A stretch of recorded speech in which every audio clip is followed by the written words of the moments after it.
दोस्तों, इंडिया में सिर्फ रोड नहीं, सुपर स्पीड इकोनॉमी लाइफलाइन भी बन रही है।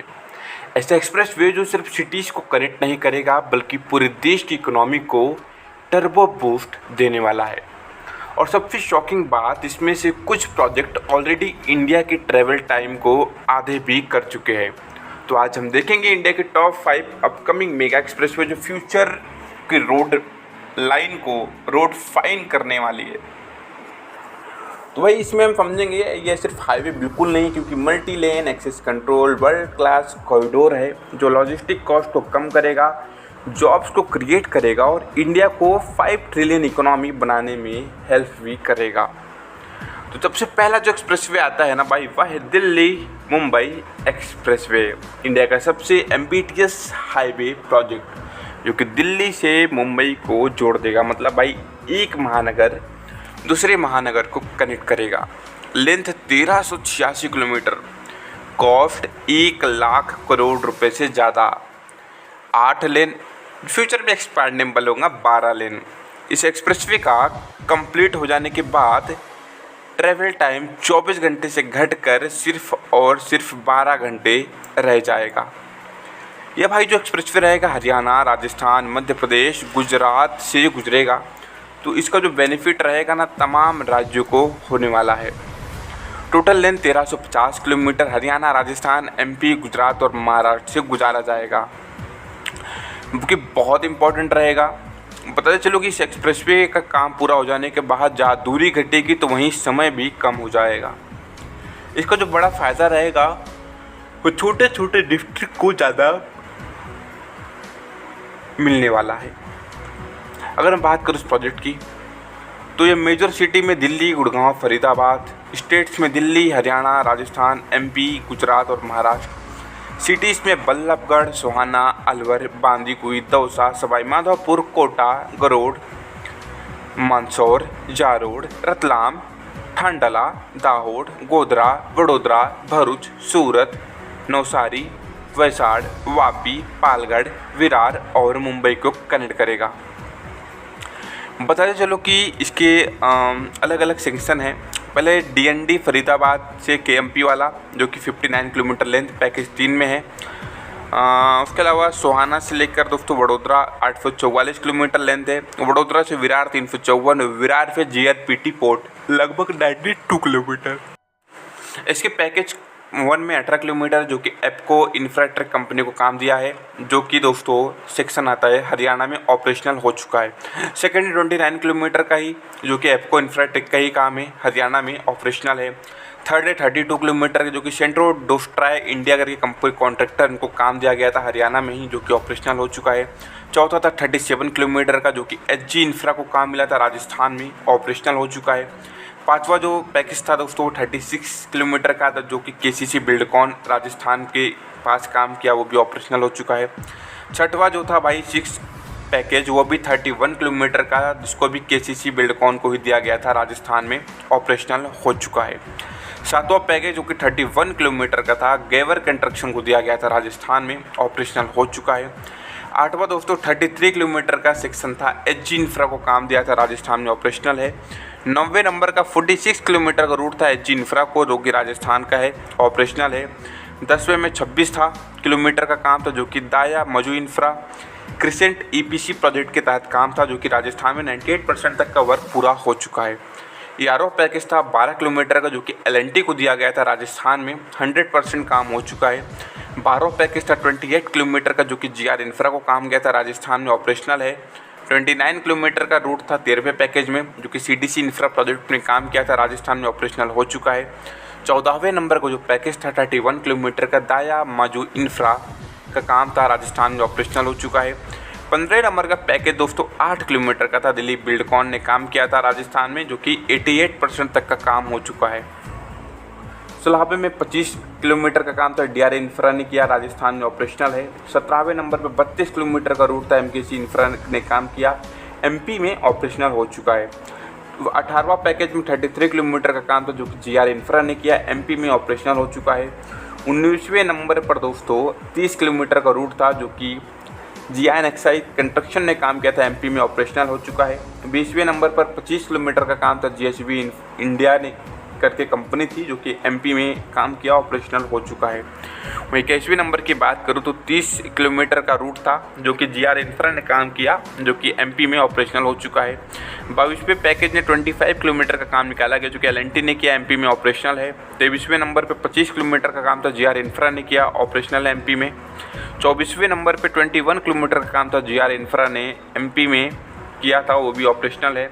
26वें नंबर पर 30 किलोमीटर का काम था जो कि एटलास कंस्ट्रक्शन NKC ने काम किया, जो कि गुजरात में 79% तक का काम हो चुका है। 27वें नंबर का काम था 29 किलोमीटर का, जो कि GHB इंडिया करके कंपनी थी, गुजरात में उन्होंने 100% काम पूरा कर लिया है। इन्हीं को दोस्तों 28वां पैकेज भी दिया गया जो कि गुजरात में ही 100% काम हो चुका था। 29 पैकेज में 23 किलोमीटर काम था जो कि PNC इंफ्राटेक ने काम किया, गुजरात में 100% हो चुका है।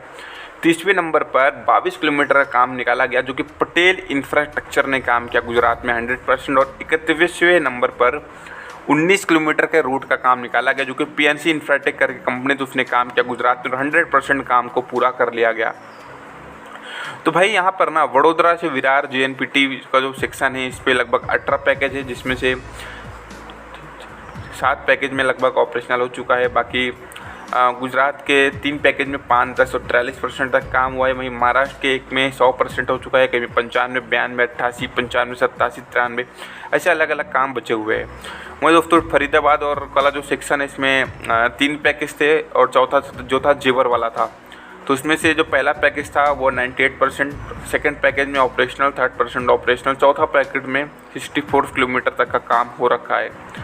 तो अगर मैं स्टेट वाइज बात करूँ तो भाई इसको ना एक तो NCT ऑफ दिल्ली में 12 किलोमीटर का काम होगा, हरियाणा में 47 किलोमीटर का, हरियाणा का पार्ट 2 जो रहेगा जिसमें 79 किलोमीटर का जो कि सोहाना गुड़गांव वाला रूट पे रहेगा।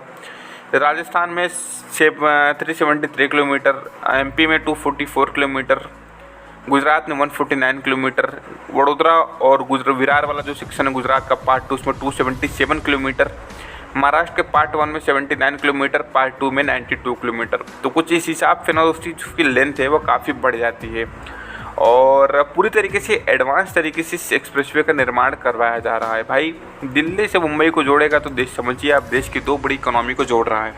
अब बात करते हैं सेकेंड एक्सप्रेसवे की, द्वारिका एक्सप्रेसवे की, जो कि दिल्ली NCR का सबसे मॉडर्न अर्बन एक्सप्रेसवे है द्वारिका एक्सप्रेसवे। लेंथ है 29 किलोमीटर की, एलिवेटेड प्लस टनल सेक्शन से इंडिया के पहले 8 लेन एलिवेटेड अर्बन एक्सप्रेसवे में से यह पहला एक्सप्रेसवे होने वाला है। यह प्रोजेक्ट गुड़गांव और दिल्ली के बीच ट्रैफिक नाइटमेयर को ख़त्म करेगा और रियल एस्टेट का बूम भी लेके आएगा। आज के टाइम पे इसके पास प्रॉपर्टी रेट्स होने की वजह से दोस्तों स्काई रॉकेट भी हो रहे हैं। एक्सप्रेसवे तीसरे की बात करूँ तो वह है बेंगलुरु चेन्नई एक्सप्रेसवे, जो कि साउथ इंडिया का गेम चेंजर एक्सप्रेसवे है, जो कि बेंगलोर चेन्नई एक्सप्रेसवे के नाम से जाना जाता है। लेंथ है 262 किलोमीटर, ट्रैवल टाइम है 6 से 7 घंटे और सिर्फ 3 से 4 घंटे में अब तय होगा। एक्सप्रेसवे IT हब्स बेंगलोर को इंडस्ट्रियल हब चेन्नई से कनेक्ट करेगा, मैन्युफैक्चरिंग, लॉजिस्टिक और एक्सपोर्ट को बूस्ट मिलेगा। ये फ्यूचर में यह कॉरिडोर साउथ इंडिया की इकोनॉमी का स्पाइस चेन भी बनेगा। तो दोस्तों देखिए इंडिया में ना जिस समय बहुत सारे एक्सप्रेसवे का काम बहुत तेज़ गति से करवाया जा रहा है और इसी में यह एक्सप्रेसवे भी शामिल है, क्योंकि 262 किलोमीटर लंबा रहेगा जो कि दोस्तों टाइम को रिड्यूस करेगा और कॉस्ट ऑलमोस्ट 18,000 करोड़ रुपये से ज़्यादा की है। तो यह एक्सप्रेसवे वैसे भी काफ़ी ज़्यादा जो है इम्पोर्टेंट हो जाता है। अगर इसको समझा जाए तो स्टेट में 3 स्टेट कवर करेगा, कर्नाटका, आंध्र प्रदेश और तमिलनाडु। और टाउन्स में तो लगभग बहुत सारे रूट्स है दोस्तों जो कि टाउन्स को कवर करने वाली है। लगभग फेज़ 1 जो रहेगा कर्नाटका वाला दोस्तों, जिसमें से 3 पैकेज रहेंगे बड़े बड़े, जो कि 26.14 वाला जो पैकेज है, होसकोटे से मलूर वाला जो कि दिल्ली बिल्डकॉन को गया है, मलूर से बांगरपाट वाला 27.1 किलोमीटर का काम भी दिल्ली बिल्डकॉन को गया है और बांग्रापेट से बेथम मंगला वाला जो काम है 17.1 किलोमीटर का काम वो KCC बिल्डकॉन को गया है। और फेज़ 2 की बात करें जो कि आंध्र प्रदेश और तमिलनाडु को भी लगता है, जो कि इसमें से पहला वाला जो रूट है दोस्तों 25 किलोमीटर का बेथ मंगला से बिरडी पेला वाला, वो एक मोंटे कैरलो कंस्ट्रक्शन को गया है। सेकंड जो है दोस्तों बेरेट पिल्ला से बेंगलुरु कोल्लम तक 31 किलोमीटर का एप्को इंफ्राटेक और तीसरा है बंगूर पलम से गुड़ीपाला जो कि 29 किलोमीटर का काम है, इसको भी दिलीप बिल्डकॉन को दिया गया है।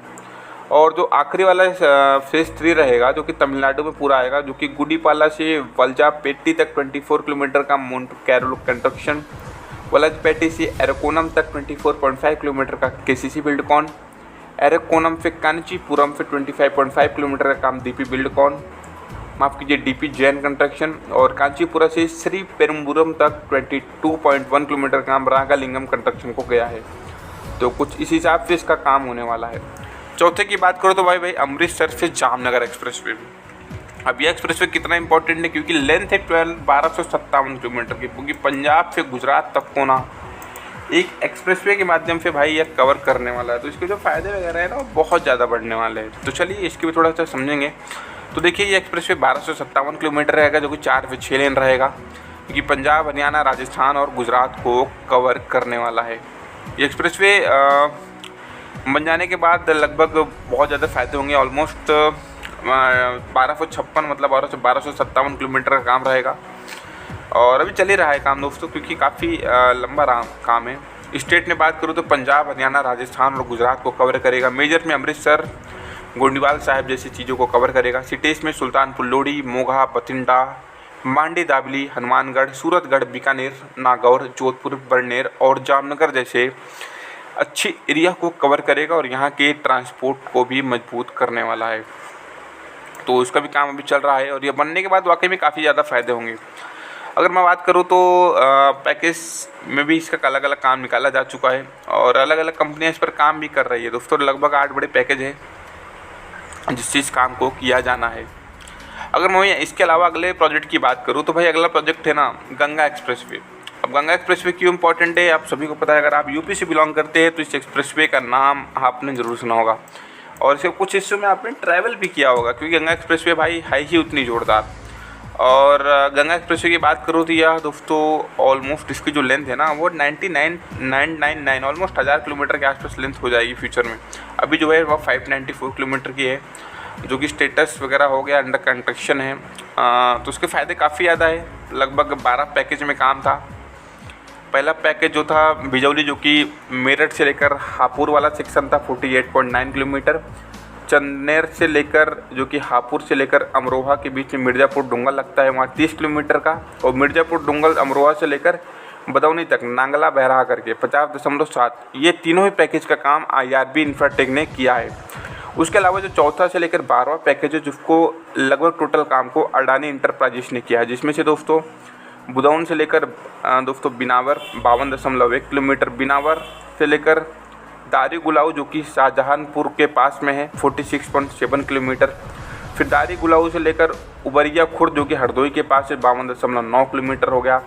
उबरिया खुर्द से लेकर इसकाई जो कि हरदोई के पास में ही है 52.4 किलोमीटर। इसकाई से लेकर राइया माओ जो कि उन्नाव के पास में है लगभग 50 किलोमीटर। राइया माओ से दोस्तों सरसौन, ये भी उन्नाव में ही है 53.1 किलोमीटर। सरसौन से लेकर तिरुखा जो कि रायबरेली के पास ही 51.8 किलोमीटर। तिरुखुआ से लेकर नौदिया जो कि प्रतापगढ़ के पास में है जो कि 52 किलोमीटर। नौदिया से लेकर जोधपुर डांडू जो कि 53 किलोमीटर का काम है। तो इस हिसाब से जो कि प्रयागराज के पास लगता है इसका काम हो रहा है। 2025 तक फेज़ 2 का कंस्ट्रक्शन हो रहा था, और अलग अलग दोस्तों रूट से अलग अलग चीज़ें हैं। अगर मैं बात करूँ तो मेरठ, हापुड़, बुलंदशहर, अमरोहा, संभल, बुदाऊ, शाहजहाँपुर, हरदोई, उन्नाव, रायबरेली, प्रतापगढ़ और प्रयागराज से इसको गुजारा जाएगा। तो पैकेज अलग अलग है, तो इसका जो चीज़ें हैं वह भी काफ़ी इंपॉर्टेंट हो जाती है। बात करूँ तो मेजर इंटरचेंजेस अलॉन्ग तो गंगा एक्सप्रेसवे पे लगेगा, जिसमें दिल्ली मेरठ एक्सप्रेसवे हो गया दोस्तों, NH 334 मेरठ हापुड़, इसको सबको कनेक्ट कर दिया जाएगा एक्चुअली में। NH 24 भी, NH SS 65, MDR 162W, ODR NH 509, SS 125, FH 33, SS 29, SS 138, FH 21, Agra Lucknow expressway, NH 27, NH 31, NH 30 और यमुना एक्सप्रेसवे को यह गंगा एक्सप्रेसवे ने कनेक्ट किया है। और इसका इम्पॉर्टेंट फैक्टर्स काफ़ी ज़्यादा है, क्योंकि दोस्तों यह बन जाने के बाद ना इसका जो रूट्स है वो काफ़ी इम्पॉर्टेंट हो जाता है। तो सारी इस तरीके की यहाँ पर दोस्तों एक्सप्रेसवे का काम हुआ है, और जिसकी वजह से यहाँ पर दोस्तों ये काफ़ी यह जो एक्सप्रेसवे है वर्तमान में और आने वाले समय में काफ़ी ज़्यादा आगे बढ़ने वाला। कुछ इस हिसाब से लगभग 5 एक्सप्रेसवे भारत के वर्तमान को यहाँ पर मजबूत कर रहे हैं। तो उम्मीद है आपको वीडियो पसंद आई होगी। अगर चैनल पर अगर आप लोग नए हैं ना तो चैनल को सब्सक्राइब जरूर कीजिएगा और इसी तरह की लेटेस्ट वीडियो पाने के लिए चैनल को सब्सक्राइब करना ना भूलिएगा। तब तक के लिए जय हिंद, बाय बाय एवरीबॉडी।